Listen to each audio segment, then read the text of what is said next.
Well, welcome everyone to this discussion today as part of the Digital Summit. We're very pleased to have this opportunity to engage in a moderated discussion with two people that I think you will know very well. First and foremost, a dear friend of mine and a mentor of mine, Secretary Madeleine Albright, who is joining us from, I believe, here in Washington. And she is joined by another dear friend of ours. Certainly, Secretary Albright has known him for quite some time. Also, a former foreign minister from the Green Party, Joschka Fischer. Welcome to you both. So pleased that you had the time to join us today for this very important discussion. There's a lot to talk about, so we're going to jump right in, if that's okay with both of you. And so what I want to do is start today with a conversation about the post-COVID-19 world. But before we do that, what I'd actually like both of you to do is step back for a minute in the pre-COVID-19 environment. And I love your reflections on kind of the framing that we have all heard and seen in recent years. And that is the theme of great power politics. This idea that the West is now in competition with both a rising China and a resurgent Russia has been kind of a defining theme of international relations debates, conversations, conferences. Books have been written on this. The current administration in the United States has talked about competition, and some of our friends around the world have been talking about competition as well. So let me start with you, Madam Secretary. Do you feel that that framing before we got to the COVID-19 environment, was that the right way to think about this moment in the world? Did that feel right to you? And how did it differ from when you and Minister Fischer were serving in government? Well, first of all, let me say how happy I am to participate in this with my very good friend, Joschka Fischer, and you, Julie, and to have a chance to talk about this. Let me just say, I know that's kind of the common verbiage about it, but I think it's much more complicated than that and much more interesting, frankly, because even before the current virus pandemic and all the things that go with that, there were real questions about how the international system functioned. And I had been saying for some time that people and institutions in their 70s need a little refurbishing and a little rethinking. And I believe that now, and we'll keep talking about that. But I think there is some great power competition, but it is not the only thing. And a lot of it is based on the fact that as people quickly looked at the US national security strategy that came out early in the Trump administration, clearly the great power competition is there. If you read it more carefully, there are various aspects that are more nuanced in terms of what is going on. And so I think it is a mistake to see it only in terms of great power competition. There are various divisions in our societies that were created before this particular crisis. And I think to fully understand what's going on, we have to kind of be more nuanced and more specific about where the issues are. So it's too simple just to say it's great power competition. Great. Well, thank you very much, Madam Secretary. Minister Fischer, how did you look at that framing? We'll get to the post-COVID-19 world, but just let's imagine 6 months ago. Did that feel like the right way to look at this moment that we found ourselves in? Well, I think Madeline is right when she's telling us that the concept of great power competition is not sufficient enough to describe the situation before the pandemic started. It's there, but one essential element of the great power competition is not the competition. It was the decision of the US to give up its leadership role. And this created a vacuum, a power vacuum in the international system. The traditional political global system was based on cooperation, on multilateral cooperation, but led by the United States. The United States played the key role in the traditional system, and this disappears. I can't imagine what the consequences will be, but it's one of the very important elements. It's not only the rise of China, it's also the farewell of the US to a leadership role.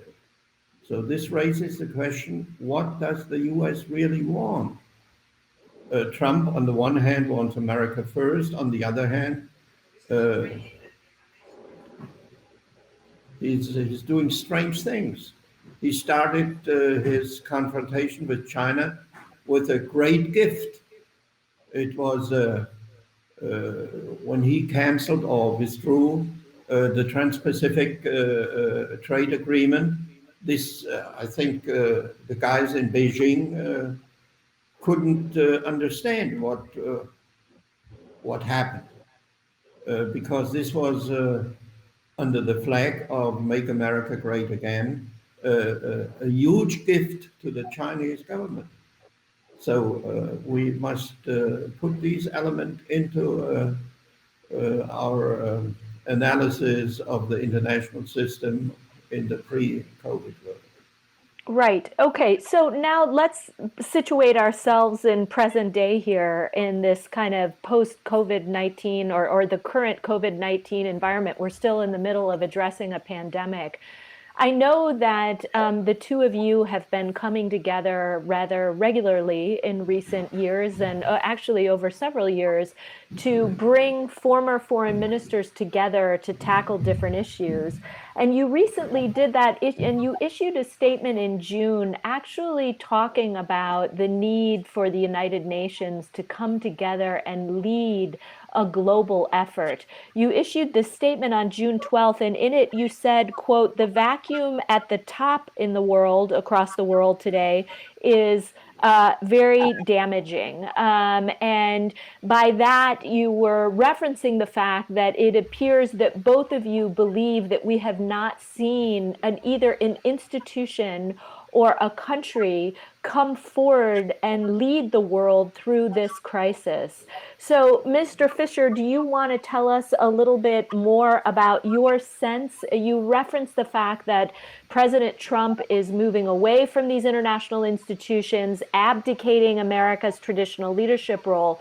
Do you see, if that continues, could Europe fill the void, or who is supposed to fill that void on the global stage?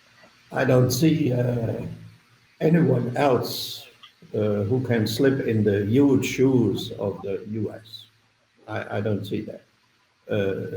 Look to the situation when we had these terrible crises in West Africa with Ebola during the Obama years. At that time, the US took the leadership, and others joined, the Europeans and others around the globe. And it was possible to have a multilateral active policy to contain these Ebola crises. Compare that with the present situation. I mean, it's crazy that we have a global crisis, but nobody is looking for the global institutions. The WHO is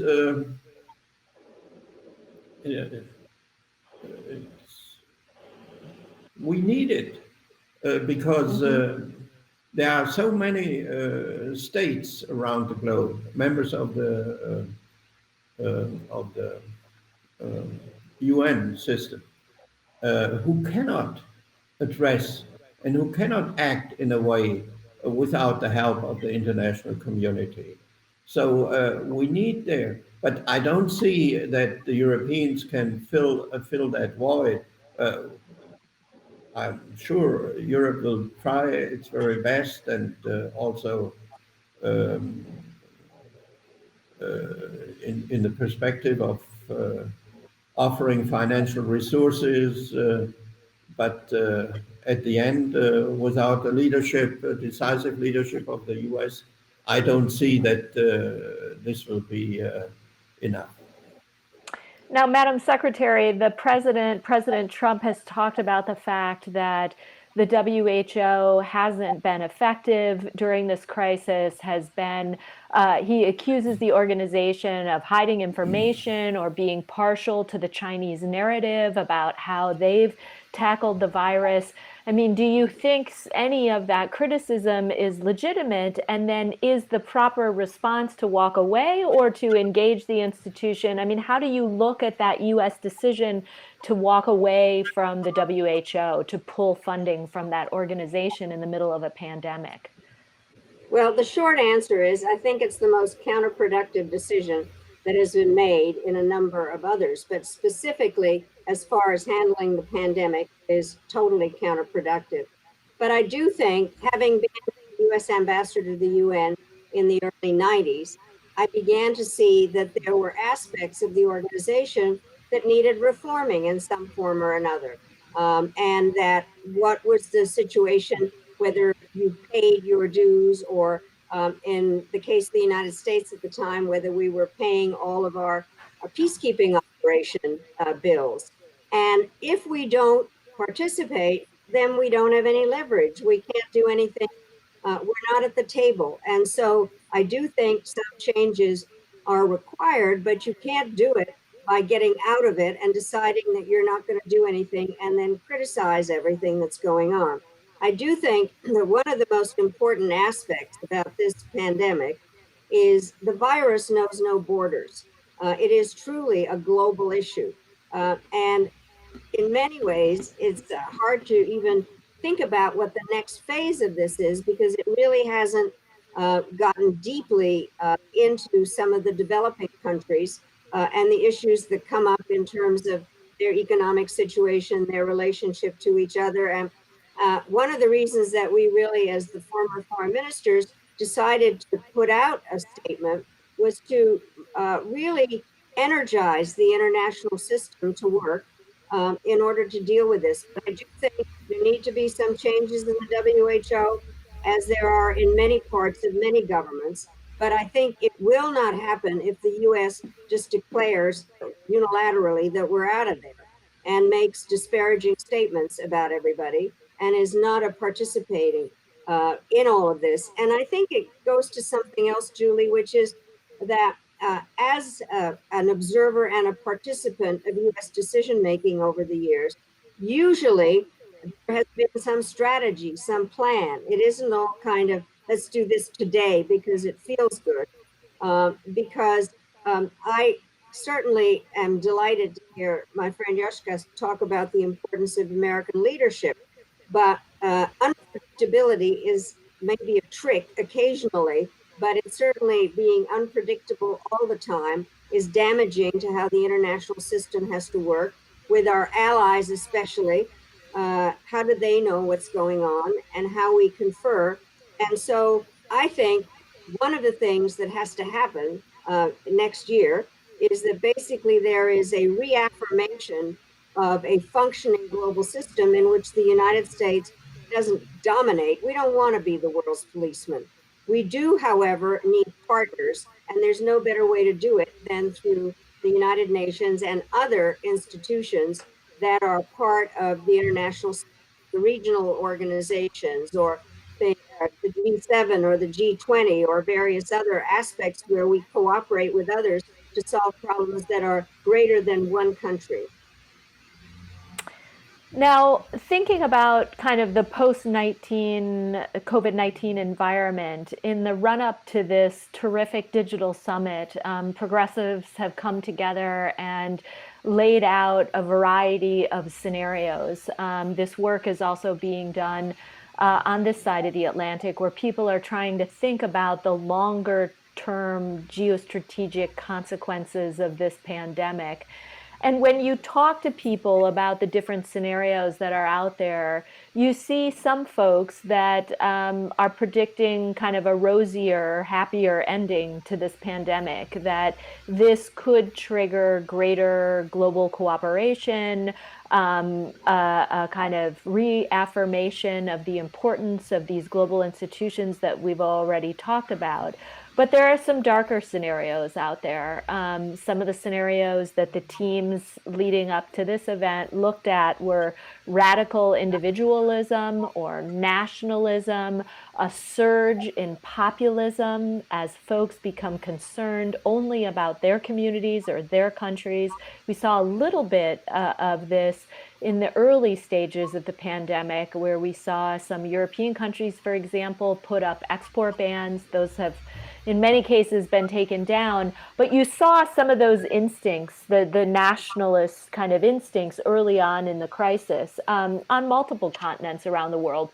So when the two of you think about kind of this post-COVID-19 world, Madam Secretary, let me start with you. Where do you fall on this spectrum of kind of a rosier scenario or the darker scenario? I mean, where do you think this is ultimately going to take us on the global stage? Well, I'm often asked if I'm an optimist or a pessimist. I'm an optimist who worries a lot. And I am worried about some of the things that you point out, that there are elements within all our countries that would prefer to say this is not our problem. We're dealing with what's happening in our country and we don't care what's happening somewhere else. That we see ourselves from a nationalist perspective. I think, identity is important. We all want to know who we are. But if my identity hates your identity, it creates nationalism and it's very dangerous, and it got us into problems before. So I do think that we need to guard against that and understand that there have to be some ways to solve this together. But I am concerned that there are elements that always want to blame somebody else. This is not our fault. And part of the issue why the pandemic got away from us in the United States was a lack of recognition of how it would affect us, and then blaming only the Chinese, and then deciding that we can ban everybody from coming into the United States, or various steps that have been taken, which I believe are counterproductive. So obviously, this is a global problem. That is where, and some of the efforts that have been made globally, I think, are things that we need to really support and work. I do think, and I hope we can talk about this a little bit, is since it is about digitalization. I was reading an article today about people being concerned about all the tracking that it has to take place digitally, and what we do in terms of privacy and a variety of aspects that we all worry about in democratic society. So I do think we need to look at the unintended consequences of stupid statements, but also I think in terms of various decisions that are being made, and that people that have experience with an international system and those in the governments that understand how cooperation has to be developed, I hope that people get to work to try to be problem solvers on that. Yeah, and Madam Secretary, if I could just stay with you for a minute on that important note about some of the new digital solutions that are surfacing as we try to grapple with this virus. There's a lot of digital kind of contact tracing apps that are being used. I know in Taiwan, there's been a heavy reliance on technology and digital innovation to try and tackle the virus. And that makes me think back to, maybe you could reflect for a minute on kind of 9/11 was another moment in our history where we were in crisis, took certain steps. I assume that many of us thought some of those steps would be short term. And it seems like there are some lessons to learn from the 9/11 era, that some of what you do in the moment ends up as lasting policy. I don't know if you want to reflect on that, that maybe down the road you may have second thoughts about. So applying some of the lessons of going with these very harsh counterterrorism policies and then trying to walk back some of that later. I don't know if that's too strange of a connection, but it seems like we're in a crisis. We sometimes kind of quickly move towards the, various quick fixes, is my guess. You may not want to hear all of this from me at the moment because it'll take me a minute. But I think basically people need to know that we act as if foreign policy generally comes in, or the world comes in 4-year segments because of our election cycle. There are certain issues that begin in one administration and carry on to the other. And at the end of the Clinton administration, we had focused quite a lot on the danger of terrorism. And those of you that know me say I loved being Secretary of State except August 7th, 1998, when our embassies in Kenya and Tanzania were blown up. And the Clinton administration paid a lot of attention to what terrorism was about and how to fight it. And when the next administration came in, they didn't even have a principals meeting on terrorism. So I could go into that with more detail, but there was that issue. And then all of a sudden, they grasped it in a way where it became a war on terrorism, which in many ways glorified the terrorists who were actually murderers, but all of a sudden became warriors, and then led to some military actions that became counterproductive in terms of what happened in the Middle East and things. And so I think we have to be very careful in terms of how things are interpreted, because they do then create expectations that may be wrong or shouldn't be met. And one of the things, I hope we actually talk about some of the institutional structures that come into place, but it's very interesting. The Homeland Security Department was created, which a lot of people think is full of too many different things and too complicated. And so I do think it's important to think now about what are the ways to deal with the issue that's out there without creating some behemoth that doesn't work, that does not bring in the various stakeholders that have to deal with this. And those of us that have been in governments know how things get carried over, or which are good, and then some things are just totally ignored. And so this is a very important period to be having this discussion, not just as an American, but internationally, because this is going to be something that we all have to deal with together. And the technology part of this, I think people haven't thought through in many ways. And by the way, I always find interesting in terms of any discussion I have with the European is we actually have different concepts of privacy. We are arguing about a lot of that in terms of technology. And even if this weren't tracking now people with the virus. So there's a lot to talk about. And I think doing it within a context like this and this particular grouping of people is very, very wise. So I guess going back to kind of this institutional piece that you mentioned, I know in your statement, you and the other foreign ministers put a heavy emphasis on the United Nations. And that seems perfectly logical and the right place for a global effort on COVID-19 to be led. But what do you make of the possibility of a G20? Of course, we have a US president that's now advocating for a return of the G7 to the G8, really wants to bring the Russians back into the fold. But we have other countries at the table in the G20. I mean, do you see some utility for the G7 and the G20 taking a stronger leadership role to address the pandemic? Or is your preference to let this sit primarily inside the United Nations? Or do you see perhaps separate roles for different organizations here?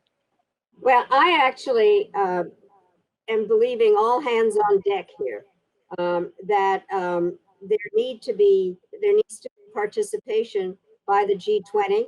There had been a variety of meetings and pledging money and things. The question is how you carry through on this.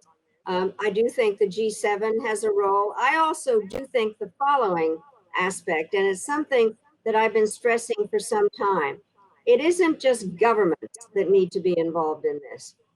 There's no question that the private sector is very important, especially since vaccines have to be produced and There has to be economic development in a number of countries. There are any number of aspects of this that affect large numbers of people. And so it's a matter of kind of moving and coordinating. The thing that is unfortunate at the moment is that in many ways, it isn't just the WHO that is blocked in terms of what it's doing, but the Security Council is. And there had been times before when a health issue was brought up as a national security issue in the Security Council.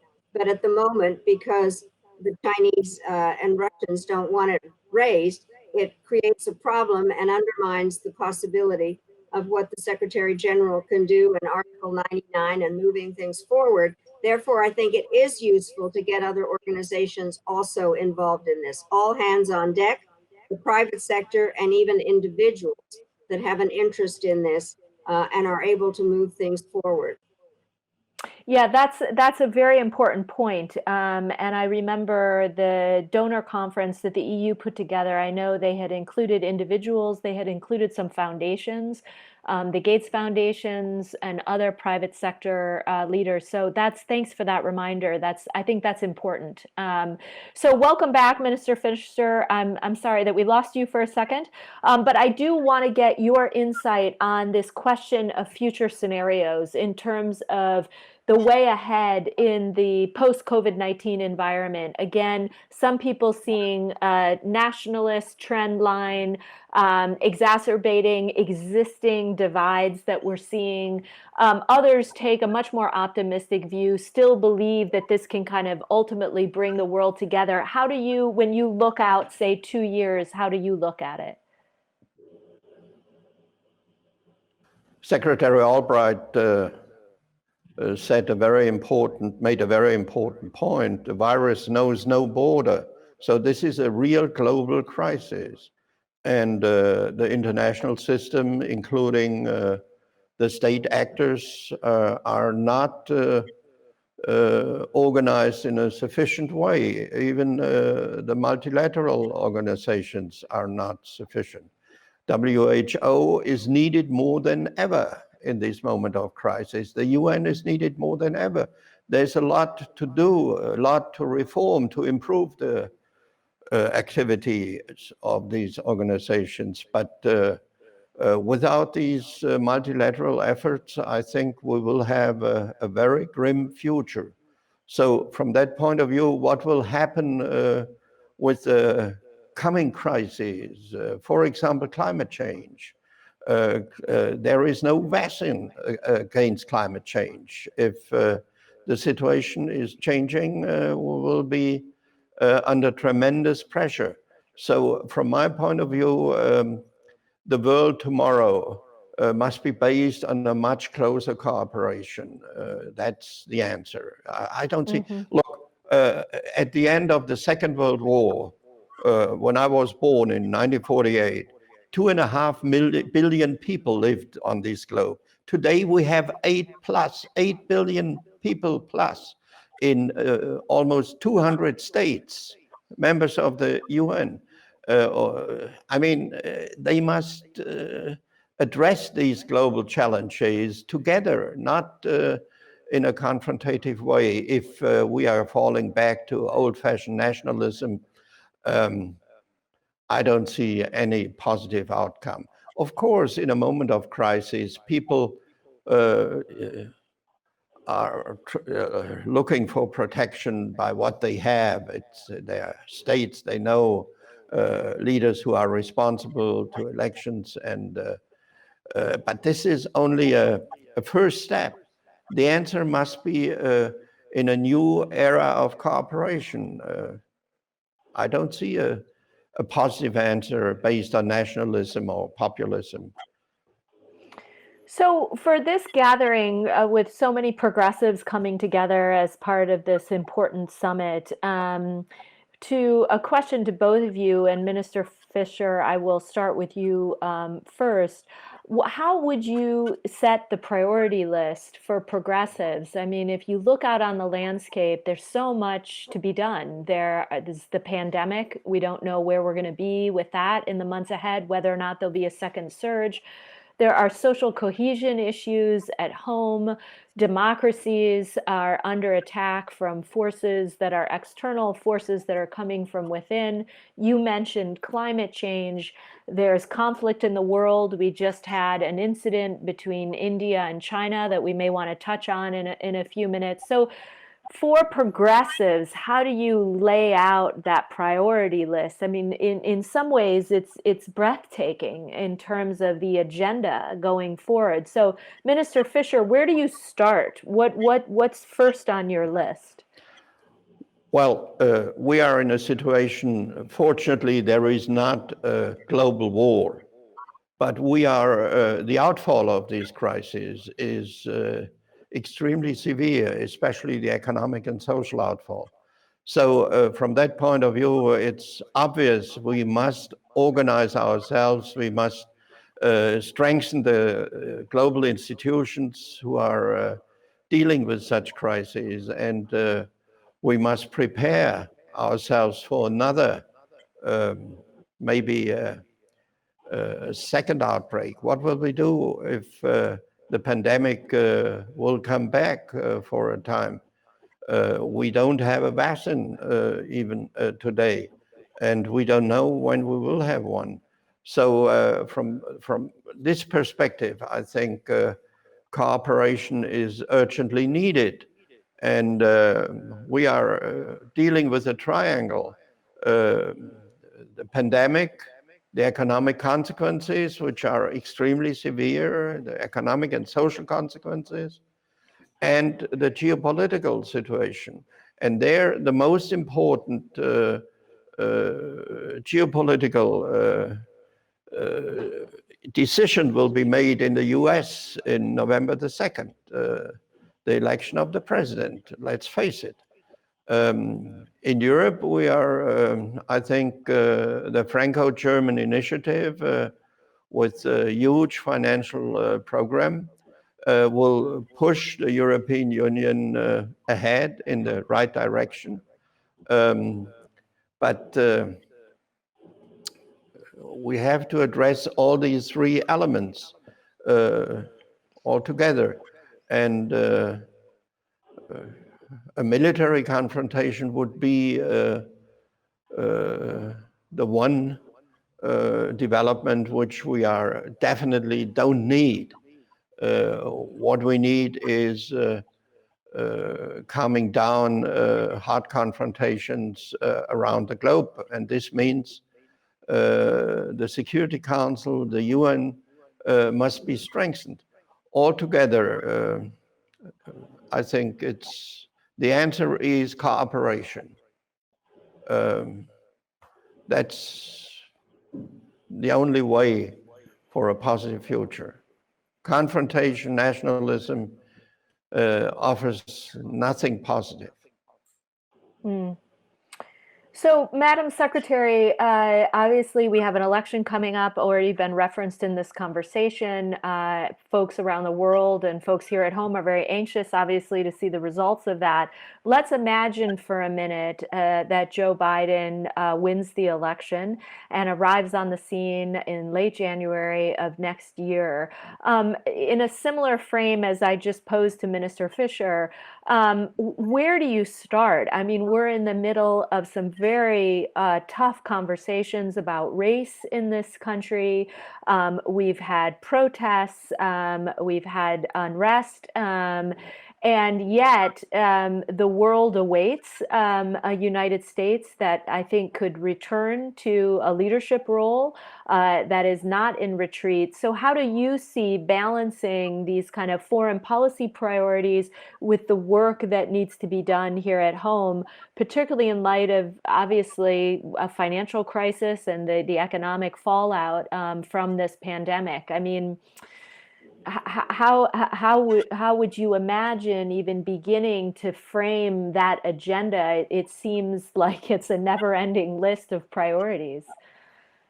Well, there are, and I agree with what Minister Fischer said. And one of the reasons that I've admired him is that he has the intellectual strength to think about domestic and foreign policies together. There are diplomats who can only think in terms of foreign policy.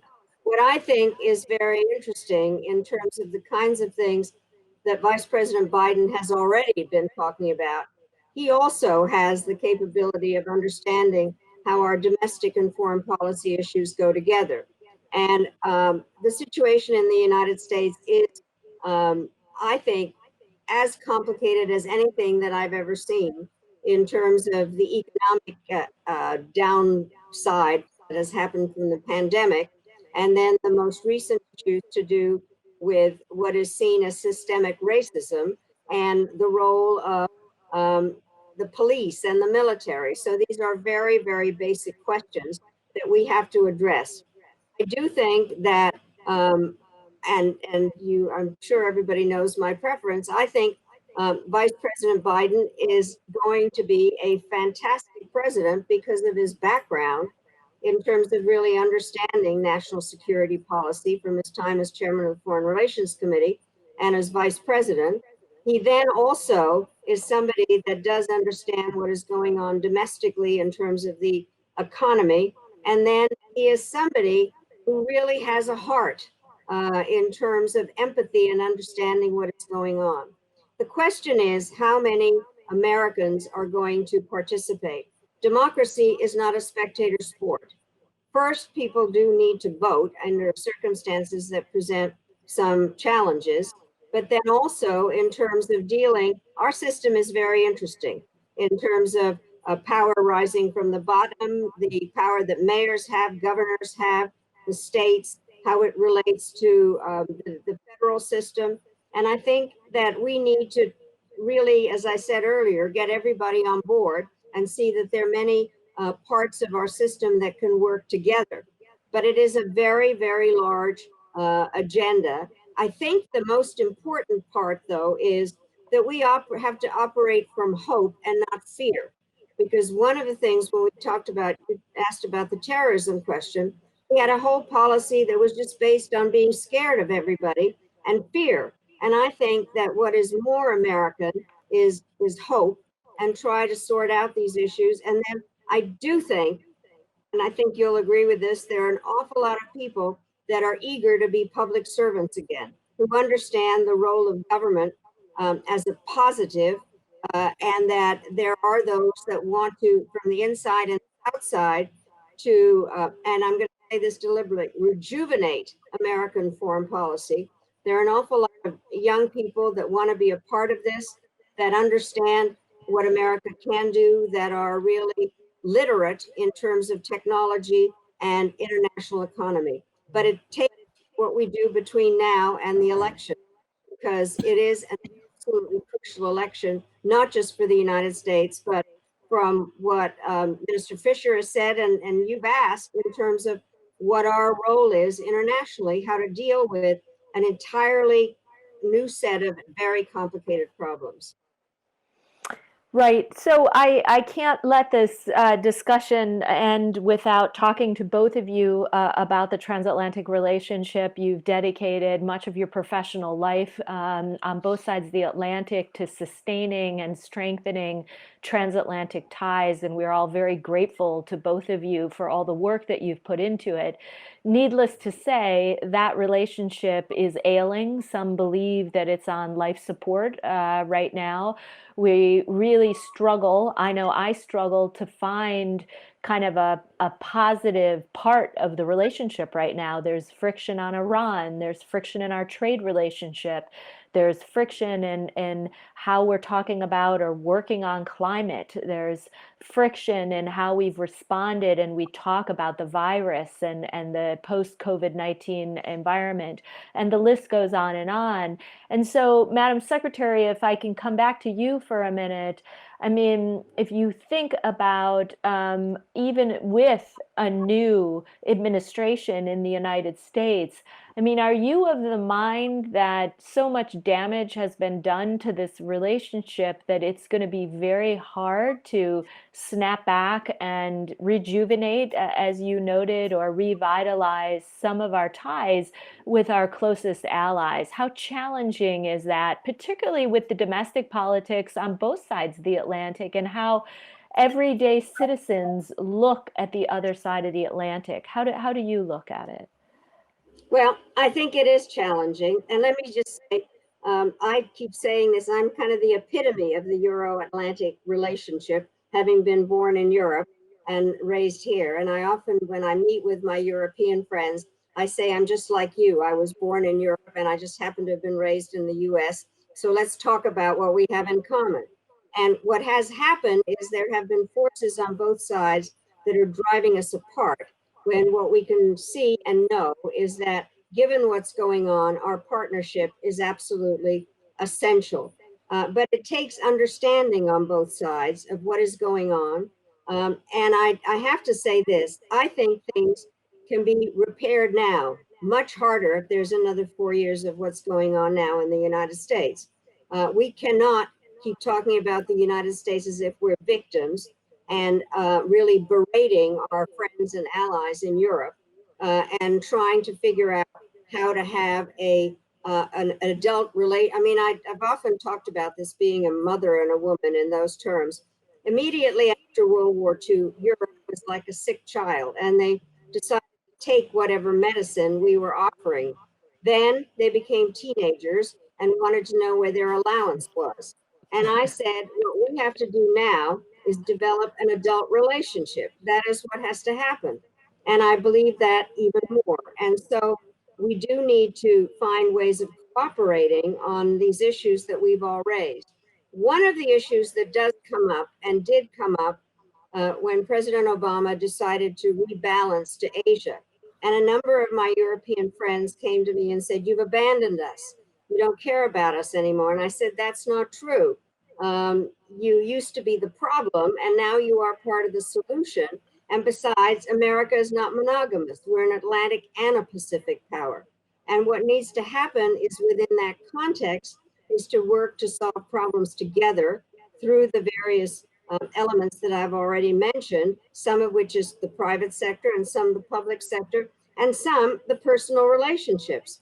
And I do think that those of us, and I point to Minister Fischer and those of us that have talked now for the last 25 years about how to solve things, I think that needs to be reestablished. And then we need to go problem after problem and do what I think is essential is connect the dots, how one thing relates to another. And we can learn from that and try to, we have to solve this. Otherwise, it is really apocalyptic and we can't let that happen. But before I switch back to Minister Fischer on this exact same question, and a specific question on the U.S.-German relationship, I can't leave without coming back to something you said, Madam Secretary. You talked about the United States looking at Europe as an area that needed some work, as a problem, and we would work together to strengthen Europe, help bring Europe together, and then that would enable us to look out in the wider world. But when it comes to some of the illiberal slides that we're seeing inside some corners of Europe, I mean, could you make the case that there now is a need for the United States to re-engage and return to some of those original questions? I mean, you think about countries like Hungary or Poland. Maybe you could offer some insights on kind of the values that we all hold dear, the institutions in which we are all members, but the fact that we've seen some shifts in some of these partners in the transatlantic community, and that itself could be a future transatlantic project. Well, I do think, again, a little bit of historical aspect of this. I had been for some time talking about mega trends and their downside, and we've all benefited from globalization. But as I said earlier, it's kind of faceless, and we want to know what our identity is. I have always really valued my conversations with Minister Fischer about Europe generally and what the EU can and should do. What happens, I think, is that there have been questions in Europe about how effective the EU is. And then part of this downside of identity and nationalism has created divisions in Europe in terms of hyper-nationalism. It's very dangerous. And you talk about what is going on in Hungary and in Poland. And just in the last week, in both countries, Orban has now decided he no longer needs to operate under emergency rule, although he's institutionalized the things that he got through that. And the Poles are about to have an election, even during a shutdown, which causes a number of different issues. And the EU is trying to figure out how to deal with these two countries. I did write a book called Fascism, a Warning, and I think that there are signs that have to be put down and that we need to understand the problem of this hypernationalism. And I have to say, there is nobody that understands that better than Joschka Fischer. That is the basis of the things that we started talking about, his deliberate honesty and morality on this issue and understanding what it means to be European in this day and age is something that really needs to be listened to. There is nobody that is smarter on this issue than my friend Joschka Fischer. Fully agree. Amen to all of that, Madam Secretary. And Minister Fischer, so eager to hear from you on all of these questions on the transatlantic relationship and our ability to breathe life back into this relationship, particularly the U.S.-German relationship, which needs a lot of work, needless to say, but also on this question that Madam Secretary just mentioned, what we're seeing in Central and Eastern Europe, those democratic values, how to cope with illiberalism. So over to you, very eager for your thoughts on all of these matters. Well, let me answer to the first question. As Madeline said before, we should go for policies based on hope, not on fear. So if the Trump period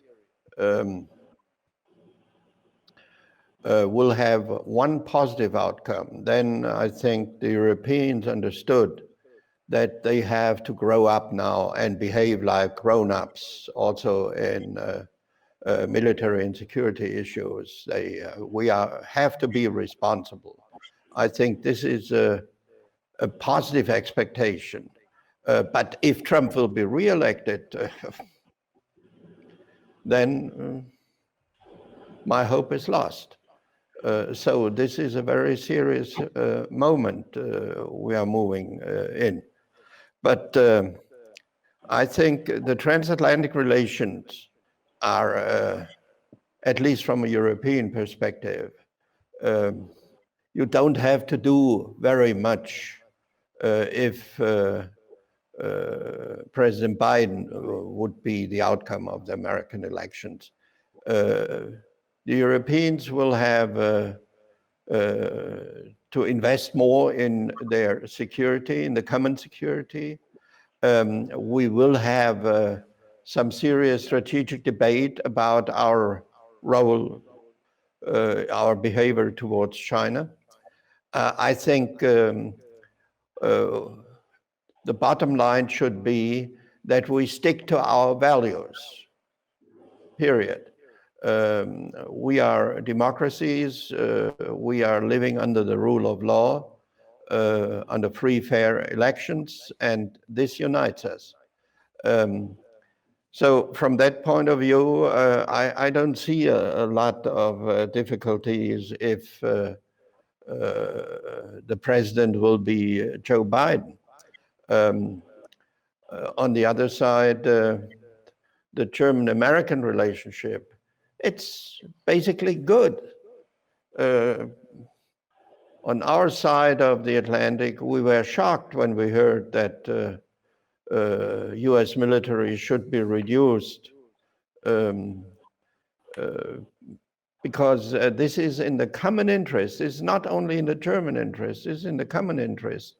And I think your servicemen and women and their families feel well protected in Germany. They know the country, they know the localities where they used to live, not only once, but many times. So this is, I think, a decision which is made by the White House, which is against the interest of America, but also of the American military. This will weaken your strategic concept. So nobody is interested in Germany in a weakened America. We are interested in an America which has the capability to lead, also the ideas, who understands the world. That's from that point of view, I don't see a serious disruption. It might happen if the election outcome would be negative. It means if Trump will be reelected. But all in all, I think there is also no alternative, no viable alternative to the transatlantic relationship. Who would be benefit from a disruption of our relationship? Who? Putin, Beijing. Who? And I'm not so worried about Orban and Poland. I think in Poland we will have elections. Let's see the outcome. And Orban is, I think, very pragmatic. When he sensed that he is isolating Hungary and he is isolating himself, he is always coming back. Hungary is highly dependent on the subsidies of the EU. So I think Brussels will manage the problem in a middle-term perspective quite well, based on our basic values, based on democracy, rule of law, and the unity of the European Union. I'm definitely not so concerned about that. Interesting. Well, we've got just a few minutes left, and Minister Fischer, I really want to just get you on this question of the European project. And I know earlier you had mentioned this recovery fund where Merkel and Macron were both able to come together. And it sounds like, tell me if I'm interpreting this correctly, that when you think about the future of the European project and its ability to continue to work towards sovereignty and/or autonomy, in the wake of these external and internal pressures it's experiencing from Donald Trump and tariffs and China, but also some of these internal shifts that we've just talked about here. I mean, what is your outlook for the European project? Brexit is not completely wrapped up with a little bow on it, but if you look out, say, 5 years in the future of the European project, it sounds like you're an optimist there. Yes, I am. Because my question is, what is the alternative? Going back to the 20th century, early 20th century or 19th century Europe, is that the answer? In a world of 8 billion people, in a world of more than 200 states, in a world where nationalism is not a serious option for the Europeans? Definitely not. Our challenges are different. And therefore, I think the EU will be under pressure and will be far from perfect, but it will move ahead. Since the founding of the European Union was always pushed forward based on crisis answers. It was never, the policy of the EU was never based on strategy. It was always based on crisis. Therefore, the Europeans will need strong nerves, but I think we will make it. I have no doubt about it. Well, I will relish that optimism. It gives me a skip to my step. And maybe, Madam Secretary, if I could come back to you and American attitudes towards the European project, towards the European Union. We have a US president right now who, unlike past US presidents, has not been very supportive of the European Union. At one point, I think Donald Trump called the European Union a foe. What do you make of that? And is this an outlier? Do you think U.S. policy over time will change attitudes towards the European Union? How do you see, what would be your advice on advising the next U.S. president on how to look at the European project and the European Union, even though the U.S. is not a member? Well, I do think that I was very heartened by what Joschka had to say. I do think that most Americans don't fully understand how the European Union works, and what the various parts are, how it operates. And I do think I got myself into a little bit of a mess with the European Union when I was interested in having Turkey really be welcomed more into Europe, and I was told to mind my own business. I do think that we do need to develop, as I said, an adult relationship with Europe, see where the areas are that we can work together because our value systems are similar. And we do have to guard against something, which Joschka kind of got into a little bit, is the great power stuff on this. The Russians do have an agenda, and a lot of it does have to do with technology, of how to undermine the democracies, which is why I'm concerned about Hungary and Poland and other aspects of elections and hacking and things like that, to know that it isn't as if there's just a benign, very large country next to Europe, and including on what some of the ideas that the Chinese have. So I think what is absolutely essential is to have a very frank and useful relationship with the Europeans in Brussels and in a number of different, to understand what's happening, that we need to know that we are natural allies, that one, the US can't tell the Europeans what to do or harangue them, but the Europeans do need to be contributors to NATO, to really be partners, to think about the various, as we used to talk, out of area issues that we need to work on together. So it's the most important relationship there is. It needs working on, as adult relationships do. But I am hopeful that with President Biden, we will be able to move positively in this and understand what the Europeans and we have in common. Well, that's terrific. That's a great note to end on. And let me just thank both of you for joining us today. Thank you for many years of public service, everything that you continue to do to strengthen the transatlantic relationship and bring the next generation forward in the arena of foreign policy. We're all very grateful to you. Let me thank the organizers of this. This has been a terrific opportunity for us to engage in a conversation. And thanks for everybody who's been watching and listening at home, wherever you find yourself. Thank you for joining us today, and we wish you all the best. Take care. Thank you. Good night.